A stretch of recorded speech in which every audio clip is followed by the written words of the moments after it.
अस्सलाम वालेकुम, मैं हूं रेहान तारिक और आप देख रहे हैं दास्ता। वक्त का पहिया बड़ा बेरहम है और ये पहिया बड़ी तेजी से घूम रहा है। अभी कल ही की बात है कि तहरीक इंसाफ की हुकूमत थी और इस पार्टी के चेयरमैन तमाम स्याह सफेद के मालिक थे। जब उनका दिल चाहता था वो किसी मुखालिफ रहनुमा की गिरफ्तारी की ख्वाहिश का इजहार करते और अगले दिन टीवी की स्क्रीन पर उसी रहनुमा की नैब के हाथों गिरफ्तारी की खबर चल रही होती थी। 90 रोज तक उस रहनुमा को नैब का कैदी बनना पड़ता, जिस दौरान वो किसी भी किस्म का रिलीफ लेने में कासिर रहता। उस वक्त की ऑपोजिशन जो आज हुकूमत में है वो हर मौके पर अवाम को यह बताती थी कि नैब पॉलिटिकल इंजीनियरिंग में मुलव्वस है। जब तक नैब के इदारे का वजूद है ये मुल्क की तरक्की नहीं कर सकता, क्योंकि इस इदारे के हाथों सियासतदान, ब्यूरोक्रेट, असातिज़ा, ताजर सब एक ही लाठी से हाँके जा रहे हैं।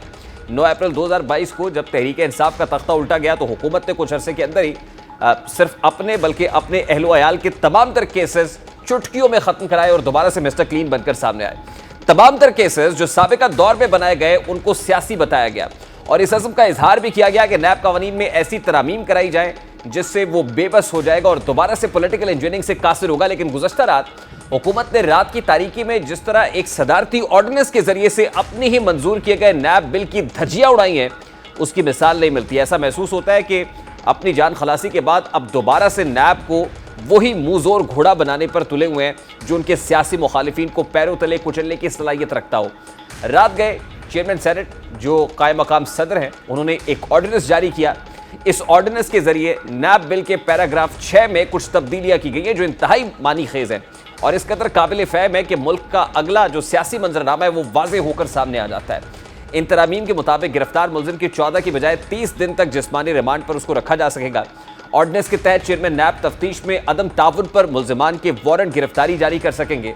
सदर की जानिब से जारी किए गए ऑर्डिनेंस के मुताबिक असम्बली के पैरा नंबर 6 में वज़ीर आज़म का मशवरा मंजूर कर लिया गया है। रात की तारीकी में दस्तखत किए गए इस ऑर्डिनेंस में जिस्मानी रिमांड की मुद्दत भी 15 रोज से बढ़ाकर 30 रोज कर दी गई है। हालांकि मौजूदा हुकूमत की जानिब से कौमी एहतसाब ऑर्डिनेंस 1999 में की गई हालिया तरमीम के तहत जिस्मानी रिमांड की मुद्दत 90 रोज से कम करके 14 रोज की गई थी। साबिका बिल के जरिए नैब चेयरमैन से गिरफ्तारी का इख्तियार ले लिया गया था, लेकिन अब तरामीम के जरिए अदम ताउन पर मुश्तबा अफराद को हिरासत में लेने की इजाजत दे दी गई है। जिस वक्त ये ऑर्डिनेंस जारी करने की प्लानिंग की जा रही थी, इस कौमी असम्बली का इजलास जारी था, उसे 17 जुलाई तक मुलतवी किया गया था। जारी इजलास में कोई भी सदारती ऑर्डिनेंस जारी नहीं किया जा सकता। हुकूमत ने इस मसले का हल कुछ यूं निकाला कि पीर की शाम कौमी असम्बली के इजलास को गैर मुअय्यना मुद्दत तक के लिए मुलतवी करने का नोटिफिकेशन जारी किया गया। निस्फ शब जल्दबाजी में इस ऑर्डिनेंस मंजूर कराने के पीछे भी एक दिलचस्प कहानी है। चेयरमैन सेनेट जो चंद दिन के लिए कायम मकाम सदर थे, उनका झुकाव बज़ाहिर हुकूमत की तरफ दिखाई देता है। यही वजह कि आरिफ अलवी की गैर मौजूदगी में हुकूमत ने हर रुका हुआ काम जिसके लिए सदारती मंजूरी दरकार होती है जल्दबाजी में कराने की कोशिश की है। सदर आरिफ अलवी पहले भी नैब बिल की मुखालिफत कर चुके हैं, जिसके बाद हुकूमत को वो तरामीमी बिल मुश्तरका पार्लियामान से मंजूर कराना पड़ा था। सदर मुमलिकत आरिफ अलवी आज वतन वापस पहुंच चुके हैं, इसलिए इस ऑर्डिनेंस को रात में मंजूर कर लिया गया। गुज़श्ता बरस जून 2022 में भी मौजूदा इत्तेहादी हुकूमत ने नैब ऑर्डिनेंस में 27 अहम तरामीम मुतारिफ कराई थी, जिसमें रिमांड की मुद्दत 14 रोज की गई थी। इंक्वायरी से पहले गिरफ्तारी को नामुमकिन बनाया गया था। गिरफ्तारी की सूरत में भी वाज़ेह सबूत होने की शर्त लगाई गई थी। नैब वफाकी, सूबाई या मकामी टैक्स के मामलात पर कार्रवाई नहीं कर सकता। जिस वक्त ये बिल मुश्तरका पार्लियामान से मंजूर कराया गया था तो उस वक्त वजीर कानून आजम नज़ीर तारड़ ने असम्बली फ्लोर पर इस बिल के बहुत वो क्या कह रहे थे, जरा उसकी एक झलक आपके सामने रखता है।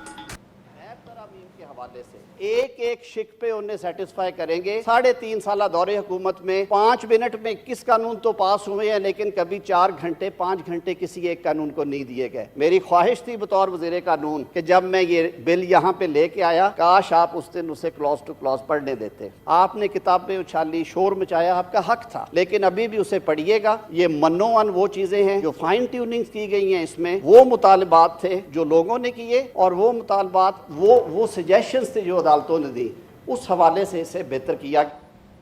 इस बिल को गुज़श्ता शब एक ऑर्डिनेंस के जरिए से लागू किया गया। यही हुकूमत थी जो अपोजिशन में होते हुए पीटीआई हुकूमत को तनकीद का निशाना बनाती थी कि ये हुकूमत ऑर्डिनेंस जारी करती है और कहा करती थी कि पार्लियामान की मौजूदगी में हुकूमत ने इसी पार्लियामान को ऑर्डिनेंस फैक्ट्री बनाया हुआ है।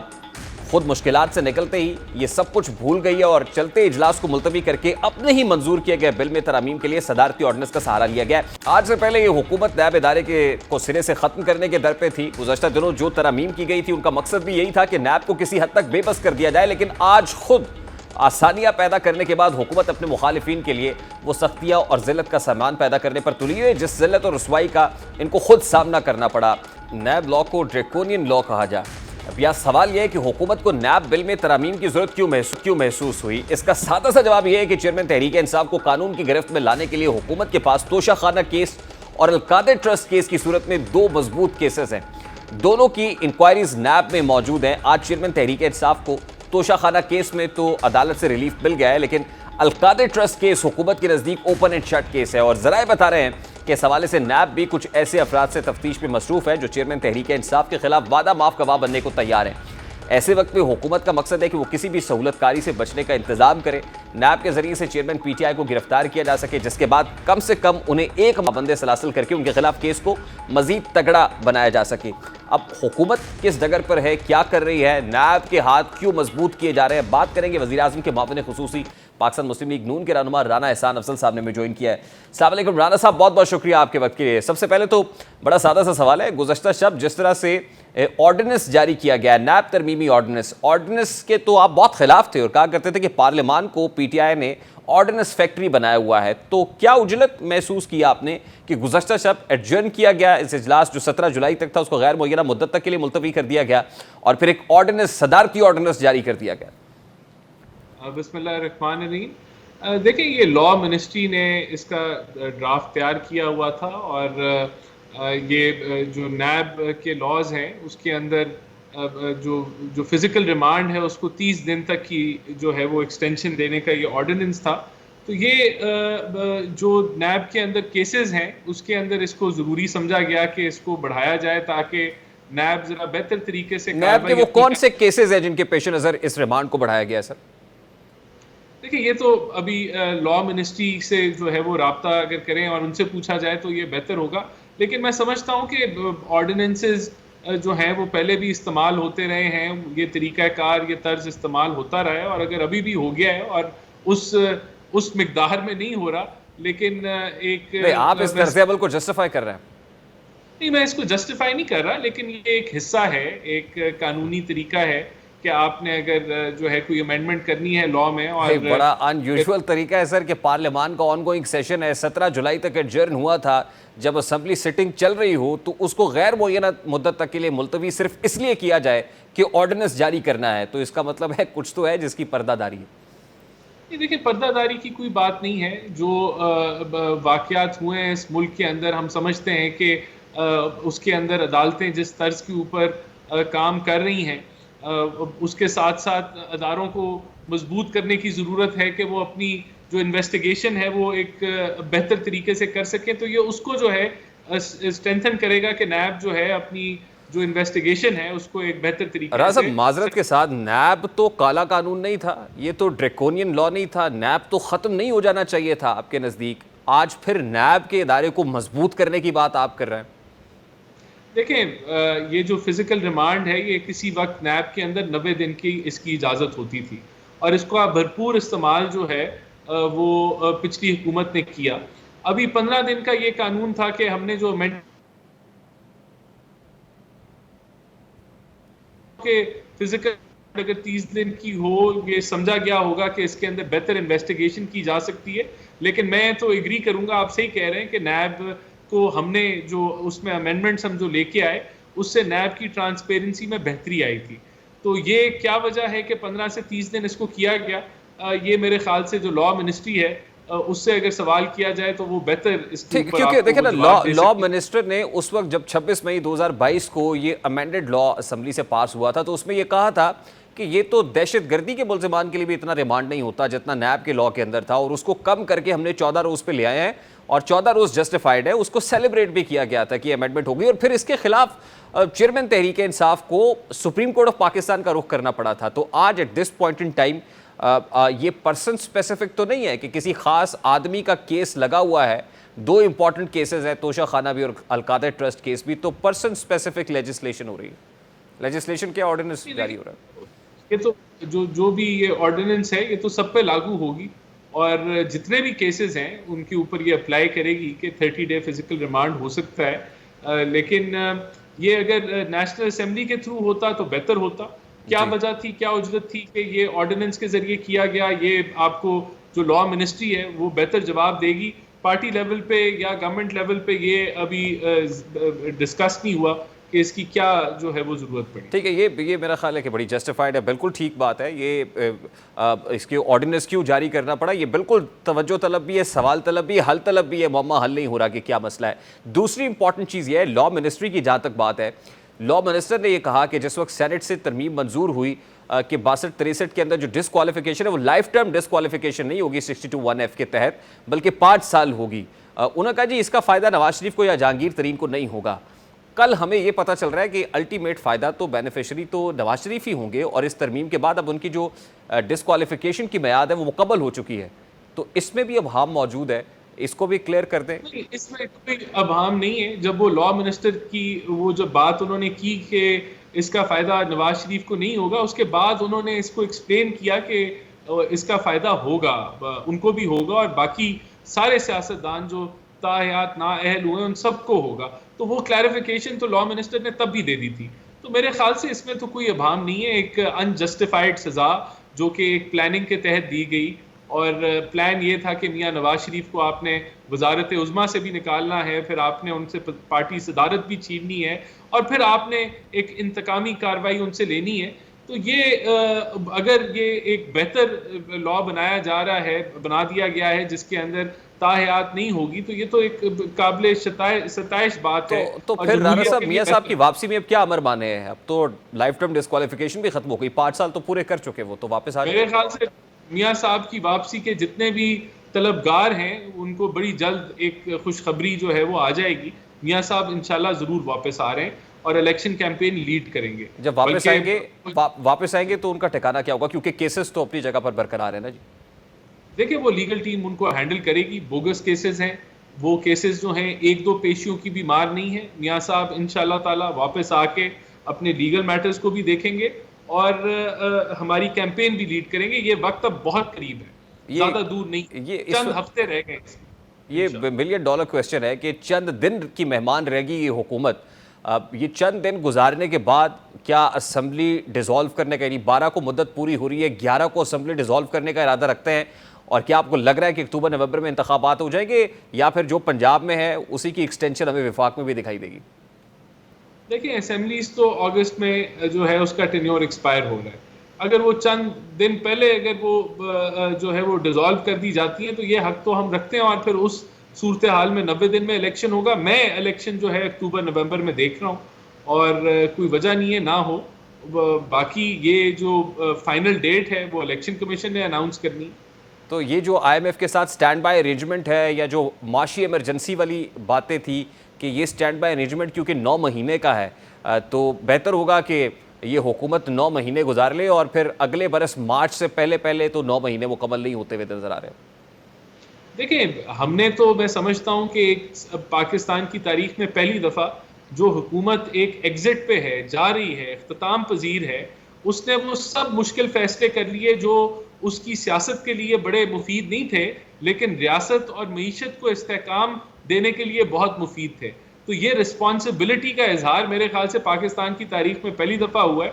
हमने ये जो मुआहदा किया है, इससे अगले 6-9 महीने जो हैं वो पाकिस्तान में डिफॉल्ट की बातें तो बिल्कुल ख़त्म हो गई और एक स्टेबिलिटी की तरफ आप जा रहे हैं। तो जो आने वाली केयर टेकर हुकूमत होगी और उसके बाद जो आने वाली हुकूमत होगी, उसके लिए IMF के साथ डील करना इतना मुश्किल नहीं होगा, उसके लिए मल्टीलैटरल से फंड इकट्ठा करना इतना मुश्किल नहीं होगा। तो हम तो राह हमवार करके जा रहे हैं आगे के जो फाइनेंशियल सस्टेनेबिलिटी है वो असर्टेन की जाए। तो मैं समझता हूं कि ये अगले 6 महीने 9 महीने कोई इंस्टेबिलिटी के नहीं होंगे। आपके जो रिजर्व्स हैं वो भी हम बिल्डअप करेंगे। ये जुलाई के महीने में आपको अच्छी इन्फ्लोज हमें मुतवक्का है, और ये आगे जो है वो सूरत हाल इंशाल्लाह बेहतरी की तरफ जाएगी। राना साहब, मियाँ साहब कहते हैं अगला दौर मुस्लिम लीग नून का होगा, ये तय हो गया? दुबई में जो बड़ी बैठकें, बड़ी मुलाकातें हुई, फिर उसके बाद सऊदी अरब चले गए, ये तय हो गया है कि अगला दौर मुस्लिम लीग नून का होगा? देखिए, ये तो अवाम ने तय करना है। हमारा पूरा इरादा है कि इंशाल्लाह ताला हम एक भरपूर इलेक्शन लड़ेंगे और 2/3 मेजॉरिटी के साथ हुकूमत अपनी बनाएंगे पंजाब में, और इंशाल्लाह वफाक में भी PMLN अपनी हुकूमत बनाएगी। तो हम तो इस तैयारी में भी हैं और हम इस कोशिश में भी हैं और इस उसी तरह मेहनत भी करेंगे। हम समझते हैं कि हमने वो सब फैसले जिम्मेदारी से किए जो शायद अगर पहले कर ली जाती, पहली हुकूमत कर लेती तो मुल्क को ये माशी बदहाली ना देखनी पड़ती, लेकिन बहरहाल हमने वो फैसले किए। तो हम समझते हैं कि हमें अवाम इसके ऊपर जो है वो इलेक्शंस के अंदर सपोर्ट करेगी और हमें 2/3 के साथ हुकूमत में लेके आएगी। बहुत बहुत शुक्रिया। राना एहसान अफजल, वज़ीर आज़म के मुआविन खुसूसी पाकिस्तान मुस्लिम लीग नून के रहनुमा हमारे साथ मौजूद थे। अभी एक ब्रेक लेंगे और ब्रेक के बाद जब वापस आएंगे, गिलगित बल्तिस्तान के महाज पर PTI की बड़ी विकेट गिरी है, बड़ा धचका है। वज़ीर आला गिलगित बल्तिस्तान डिस्क्वालीफाई हुए हैं गिलगित बल्तिस्तान चीफ कोर्ट की तरफ से। पर बात करेंगे इस ब्रेक के बाद हमारे साथ।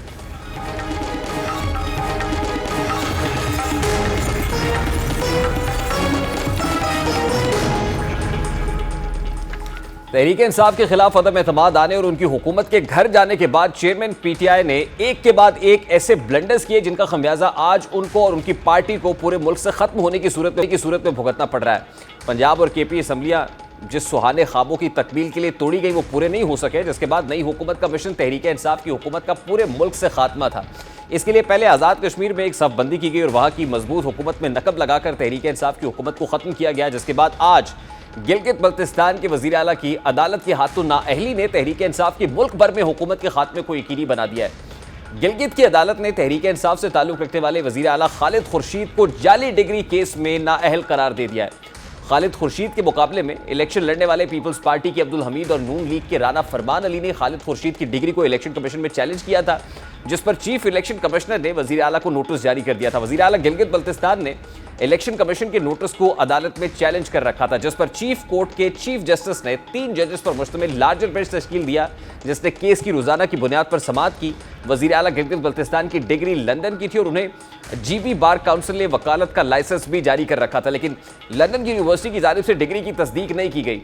जस्टिस इनायत, जस्टिस जौहर और जस्टिस मुश्ताक पर मुश्तमिल 3 रुकनी लार्जर बेंच ने रोजाना की बुनियाद पर केस की समाअत की और इस केस में higher education commission, GB bar council और जो वकला है उनको भी फरीक के तौर पर शामिल किया गया था, जबकि सीनियर वकला अदालत की मुआविनत भी कर रहे थे। अदालत ने आज समाअत मुकम्मल करके कुछ देर का वक्फा लिया। बाद अज़ां अदालत ने अपना फैसला सुनाते हुए वज़ीर आला GB खालिद खुर्शीद को नाअहल करार दे दिया। इससे कबल आज सुबह गिलगित बल्तिस्तान की अपोजिशन जमातों से ताल्लुक़ रखने वाले अरकान असम्बली ने वज़ीर आला गिलगित बल्तिस्तान खालिद खुर्शीद के खिलाफ तहरीक अदम एतमाद असम्बली सेक्रेटेरिएट में जमा कराई थी।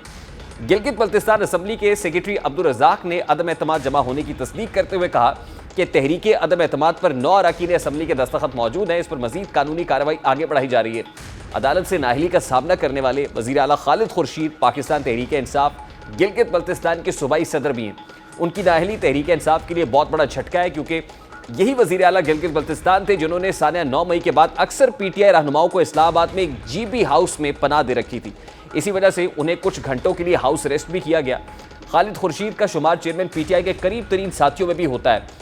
हुकूमत जाने के बाद से खालिद खुर्शीद चेयरमैन तहरीक इंसाफ के साथ हर मौके पर साथ थे, यहाँ तक कि अदालती पेशियों पर, और चेयरमैन तहरीक इंसाफ के ज़ाती सिक्योरिटी गार्ड्स भी गिलगित बल्तिस्तान से ताल्लुक़ रखते थे। और ये सब खालिद खुर्शीद की वजह से मुमकिन था। और नौबत यहाँ तक भी पहुँची थी कि एक मौके पर इस्लामाबाद पुलिस और GB पुलिस आमने सामने आ गई थी और उनके आमने सामने आने की खबरें रिपोर्ट भी हुई थी। सानिया 9 मई से मुताल्लिक ये खबरें भी गर्दिश कर रही हैं कि वज़ीर आला GB ने बहुत सारे सहूलतकारों को अपने पास पनाह दे रखी थी। और ख़ास तौर पे आज जब चेयरमैन PTI अदालत पेशी के मौके पर गए तो सहाफ़ियों की जानिब से उनसे सवालात किए गए कि वज़ीर आला GB जो है नाअहल हो गए हैं, तो उन्होंने ये भी कहा कि वज़ीर आला GB जो है वो सबसे कॉम्पिटेंट चीफ मिनिस्टर थे। आज से पहले हम उनकी ज़ुबानी ये सुनते रहे कि उस्मान बुज़दार वसीम अकरम प्लस है, सबसे ज़्यादा competent chief minister Usman Buzdar है, तब्दीली की अलामत है। लेकिन आज जब वज़ीर आला गिलगित बल्तिस्तान खालिद खुर्शीद नाअहल हुए हैं तो हम ये सुन रहे हैं कि वो सबसे ज़्यादा कॉम्पिटेंट चीफ मिनिस्टर थे। अब सूरत हाल बड़ी वाज़ेह है। खैबर पख्तूनख्वा से पाकिस्तान तहरीक इंसाफ का सफाया होता हुआ दिखाई दे रहा है, क्योंकि वहाँ से पाकिस्तान तहरीक इंसाफ का बड़ा पिलर जो परवेज़ खटक की सूरत में था, 2013 में पाकिस्तान तहरीक इंसाफ की हुकूमत बनी, परवेज़ खटक चीफ मिनिस्टर थे और बारहा वो ये बरमला तौर पर कहते भी रहे कि उनके साथ 40 से 50 लोग ऐसे हैं कि अगर वो पिलर्स हटा लिए जाए तो हुकूमत धड़ाम से नीचे गिर जाएगी। अब परवेज़ खटक की राहें जुदा करना, इसका मतलब ये है कि पाकिस्तान तहरीक इंसाफ का एक मजबूत पिलर निकल चुका है, यानी केपी से पाकिस्तान तहरीक इंसाफ का सफाया हुआ। उसके बाद हमने आज़ाद कश्मीर के फ्रंट पे देखा कि वहाँ से भी पाकिस्तान तहरीक इंसाफ का सफाया हुआ। जीबी एक ऐसा फ्रंट था जहाँ से सहूलतकारी हो रही थी, वज़ीर आला जीबी भी कर रहे थे, अपनी सिक्योरिटी फोर्सेस भी दे रहे थे, पीटीआई के लोगों को अपने पास पनाह भी दे रहे थे, यानी बहुत बड़ी जाए पनाह पीटीआई के लिए खालिद खुर्शीद की सूरत में थी। अब वो जाए पनाह भी नहीं रही है। तो प्रैक्टिकली अगर ये कहा जाए कि पूरे पाकिस्तान से पाकिस्तान तहरीक इंसाफ का सफाया हो गया है इस सूरत में, तो ये कहना शायद गलत नहीं होगा। प्रिएम्प्टिव मेजर ज़रूर था ना, अहली से पहले एक जो है असम्बली के अंदर जो है उनके खिलाफ अदम एतमाद की तहरीक लाई गई थी, और उस तहरीक को जमा कराने का मकसद भी ये था कि असम्बली डिज़ोल्व करने का इरादा खालिद खुर्शीद रखते थे, उनको असम्बली रेजोल्यूशन से रोका जाए। लेकिन अब उसकी नौबत भी नहीं आई है, क्योंकि जो डिसीजन कोर्ट की तरफ से सामने आया है उसमें वाज़ेह है डिस्क्वालिफिकेशन, और यही अब जाहिर है उनके अपोनेंट्स भी चाहते थे, और उन्होंने रिट पिटिशन भी इसलिए दी हुई थी। इलेक्शन कमीशन को पहले मामला भेजा, जब इलेक्शन कमीशन में ये मामला आया तो उसके बाद खालिद खुर्शीद खुद अदालत पहुंचे थे, अदालत का दरवाज़ा उन्होंने खुद खटखटाया था कि शायद अदालत से कोई रिलीफ मिल सके। अदालत से लेने तो रिलीफ गए थे, लेकिन अल्टीमेटली जब केस की रोज़ाना की बुनियाद पर समाप्त हुई तो ये केस उनके अपने गले पड़ गया है, डिस्क्वालिफिकेशन हुई है। हमने कुछ ऐसा ही मामला कश्मीर के फ्रंट पर भी देखा था, वहाँ पर सरदार तनवीर इलियास को भी कोर्ट से ही नाअहली का सामना करना पड़ा था, यानी वहाँ पर भी सरदार तनवीर इलियास का पत्ता कोर्ट के रास्ते साफ हुआ। उसके बाद हुकूमत के अंदर जो चेंजेस आए, खुद पार्लियामान के अंदर से, असम्बली के अंदर से, वहाँ आज़ाद कश्मीर में जो हमने देखा, उसके बाद जीबी के अंदर भी कुछ ऐसी सिचुएशन बनती हुई दिखाई दे रही कि एक तरफ तो वज़ीर आला जीबी का पत्ता साफ हुआ है, अब उसके बाद असम्बली के अंदर भी एक चेंज नविश्ता दीवार है, जिसके बाद जो पॉलिटिकल अपोनेंट्स है या अब की हुकूमत है, यकीनन वो बहुत खुश होंगे और इस मामले को सेलिब्रेट कर रहे होंगे। एक तरफ कश्मीर में हमने देखा, केपी के अंदर देखा, पंजाब में सिचुएशन बड़ी दगरगू रही है, सूरत हाल बड़ी ख़राब रही है, अब जीबी के अंदर भी ये सब कुछ हुआ है। तो अल्टीमेटली एक बहुत बड़ा ब्लो ज़रूर है पीटीआई और चेयरमैन पीटीआई के लिए। लेकिन दूसरी इंपॉर्टेंट चीज़ ये भी है कि बहुत सारे केसेस ऐसे हैं जिनमें ज़मानतें आज भी चेयरमैन पीटीआई ने ली हैं। तकरीबन 16 के करीब ऐसे केसेस हैं जिनमें वो आज ज़मानतें लेकर इस्लामाबाद से गए हैं, और उसके बाद नैब रावलपिंडी में भी बुशरा बीबी और चेयरमैन पीटीआई की पेशी हुई, वहाँ भी पूछगछ की गई अलकादर ट्रस्ट केस के सिलसिले में, और अलकादर ट्रस्ट केस भी ओपन एंड शट केस करार दिया जा रहा है। अब जब पॉलिटिकल बैटल फील्ड से चेयरमैन पीटीआई की जो है वो हर जगह से एलिमिनेशन ओमिशन दिखाई दे रही है, तो अल्टीमेटली अब उनकी अपनी गिरफ्तारी भी नविश्ता दीवार दिखाई देती है। जो नैब लॉ के अंदर अमेंडमेंट हुई नैब ऑर्डिनेंस की सूरत में, लेकिन उसके बाद एक इंपॉर्टेंट चीज़ ये है कि जो केस अलकादर ट्रस्ट केस का है उसमें बहुत से लोगों के वादा माफ गवाह बनने की खबरें भी सामने आ रही हैं, जिसमें फरा गोगी भी हैं, जिसमें शहजाद अकबर भी है। दुबई में नैब की टीम उन तक पहुंची थी, पूछगछ भी की गई थी, वो वादा माफ गवाह बन सकते हैं। फिर एक इंपॉर्टेंट किरदार अब परवेज़ खटक का भी है, परवेज़ खटक से मुतालिक भी कहा जा रहा है, क्योंकि ये अल्टीमेटली तो मामला कैबिनेट के अंदर था, और कैबिनेट के अंदर मौजूद जो वज़रा हैं उस वक्त, जो कैबिनेट सेटिंग्स के अंदर मौजूद होते थे, यकीनन वो इसमें एक बहुत बड़ा रोल प्ले कर सकते हैं। इससे पहले फवाद चौधरी से मुतालिक भी खबरें आ रही थी कि फवाद चौधरी भी जो है वो नैब में पेश हुए हैं, और इस हवाले से जो सब्सटेंशियल एविडेंसेस हैं वो उन्होंने रख दिए हैं।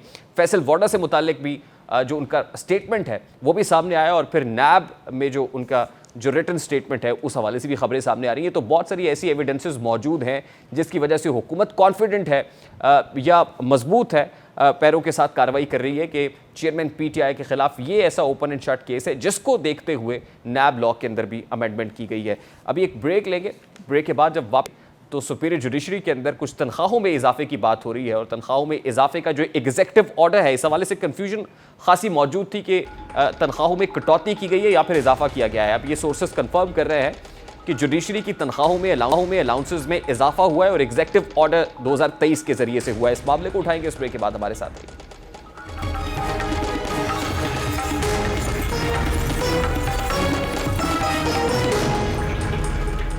हाथी के दांत खाने की और दिखाने की और, ये ऐसी ज़रबुल मिसल है जो हमारी हुकूमत पर हर्फ ब हर्फ सच साबित होती हुई दिखाई देती है। एक तरफ ये महंगाई का रोना रोते थकते नहीं है, आवाम का दुख दर्द का मदावा करने के लिए कपड़े तक बेचने का दावा करते हैं, लेकिन बरात देते वक्त ये ऐसे फैसले सादर करते हैं जिससे शक गुजरता है कि ये अपने नहीं बल्कि पाकिस्तान के गरीब आवाम के कपड़े बेचने पर तुले हुए हैं। अभी चेयरमैन सेनेट को दी जाने वाली बरात जो आवाम के सख्त रद्दअमल के बाद वापस लेना पड़ गई, उसका शोर नहीं थमा था कि अब उसी चेयरमैन सेनेट जो मेहमान सदर के तौर पर कुछ दिन की जिम्मेदारियां निभा रहे हैं, उन्होंने ऐसा हुक्मनामा जारी किया कि अवाम दांतों में उंगलियां दबाने पर मजबूर हो गए। कायम मकाम सदर ने बैक जुम्बिश कलम जजेस की तनख्वाहों में इजाफे के हवाले से एक हुक्मनामा जारी किया है, एक एग्जीक्यूटिव ऑर्डर जारी किया है, जिसके बाद चीफ जस्टिस ऑफ पाकिस्तान की तनख्वाह 12,29,189 रुपए माहाना होगी, जबकि सुप्रीम कोर्ट के जज की तनख्वाह 11,61,163 रुपए माहाना होगी। वजारत कानून और इंसाफ के मुताबिक सदारती ऑर्डर 2023 के तहत चीफ जस्टिस की तनख्वाह में 2,04,885 रुपए का इजाफा हुआ है और दीगर जजेस की तनख्वाहों में 1,93,527 रुपए का इजाफा हुआ है। मुल्क माशी बदहाली की जिस दलदल में धंसा हुआ है, वहां आवाम को बताया जाता है कि वो एक घर में 2 पंखे चलाने की अय्याशी भी अफोर्ड नहीं कर सकते। असेंबली फ्लोर पर खड़े होकर महंगाई को कोसा जाता है, लेकिन रात की तारीकी में यही सियासतदान और ब्यूरोक्रेट मिली भगत से अपने लिए मराहत हासिल कर लेते हैं। अभी कुछ अर्सा कबल की बात है कि हमारी मुत्तहिदा हुकूमत जोरों शोर से आवाम को यह बता रही थी कि सुप्रीम कोर्ट के एक जज की तनख्वाह किसी भी सरकारी मुलाजिम से ज्यादा है। मुफ्त बिजली, पेट्रोल, मेडिकल अलाउंस और दीगर अखराजात अलग से हैं। वो आवाम को यह बताने की कोशिश कर रहे थे कि हमारी अदलिया इंसाफ फराहम करने में सबसे आखिरी नंबर में है, लेकिन मराहत हासिल करने में पहले नंबर पर है। जजेस को भी चाहिए कि अपने गिरबानों में झांके। कुछ दिन की ताखीर के बाद यही सियासतदान है और उनकी टीम है जिन्होंने पल भर में पहले से भारी भरकम तनख्वाहें हासिल करने वाले जजेस की तनख्वाहों में होशरुबा इजाफा कर दिया है। इस फैसले से महसूस होता है कि महंगाई से मुताल्लिक तस्वे बहाना और बुलंदोबांग दावे मुश्किल फैसलों को सहने का दर्द सिर्फ आवाम के लिए, क्योंकि मराहत हासिल करने में सियासतदान, ब्यूरोक्रेट्स और जजेस एक ही सफ में शरीक हैं। जजेस की तनख्वाहें बढ़ाने वाले सियासतदान किस तरह कुछ अरसा कबल अदारी भरकम मराहत के हवाले से जुमले कस रहे थे, जरा उसकी एक झलक आपके सामने रखता हूं। हमारे यहाँ भी 7 वाला दारा है, 16 लाख रुपया तनख्वाह लेते हैं। चले हमें चौथा हिस्सा दे दें, हम जुर्रत कर सकते हैं। 7 गाड़ियां भी हैं, 7 गार्ड भी हैं, 7 ट्रैफिक भी खड़ी हो जाती है और 7 तड़ियां लगाती हैं। इसी अदारे को तड़ियां लगाते हैं। आप देखें कौन सा अदारा है जिसको जंग नहीं लग गया या जिसको दीमक नहीं लग गई। उम्मीद है कि पब्लिक अकाउंट्स कमेटी के चेयरमैन नूर आलम खान भी इस मामले पर लबकुशाई करेंगे, क्योंकि कुछ अर्सा कबल तक वही अदलिया की भारी भरकम मराहत के हवाले से सख्त तनकीद कर रहे थे। वो अब भी पब्लिक अकाउंट्स कमेटी के चेयरमैन हैं और ये नामुमकिन है कि इस हुक्मनामे के जारी होने से पहले उनके इल्म में ये बात ना लाई गई हो।